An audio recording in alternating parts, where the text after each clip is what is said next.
দর্শক সালাম এবং শুভেচ্ছা নিন। আমি আমার অবস্থান এখন পদ্মাপাড়ে আমাদের এক মেহমান পেয়েছি ছোট্ট, তার সাথে কথা বলবো, তার সাক্ষাৎকার নেব, আশা করি ভালো লাগবে। বাবু, তোমার নাম কি?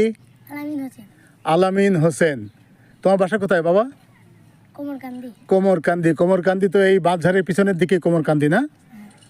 তুমি এখানে কি মাঝে মধ্যে নদীর ধারে আসো? ভালো লাগে সেই জন্যে আসো? সকাল বিকেল মাঝে মধ্যে আসো?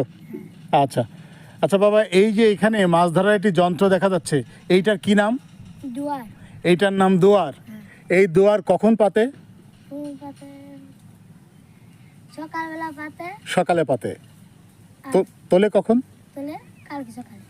ও, একদিন সকালে পাতে আর একদিন সকালে তোলে। সেখানে মাছ হয়? হ্যাঁ। কি কি মাছ পাওয়া যায়? পুঁটি পাওয়া যায়। পুঁটি পাওয়া যায়, তারপর দাইরকি পাওয়া যায়। দাঁড়কে পাওয়া যায়, পিয়েলি পাওয়া যায়। পিয়ালি।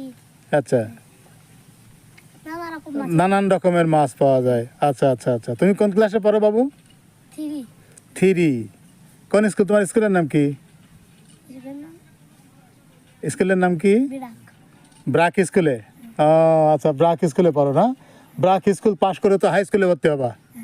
ঠিক আছে বাবা, তাহলে তুমি মাঝে মধ্যেই এই নদীর ধারে আসো নদীর সৌন্দর্য দেখবার জন্য, না? ঠিক আছে বাবা, ভালো থাকো। হ্যাঁ, ওকে, ভালো থাকো।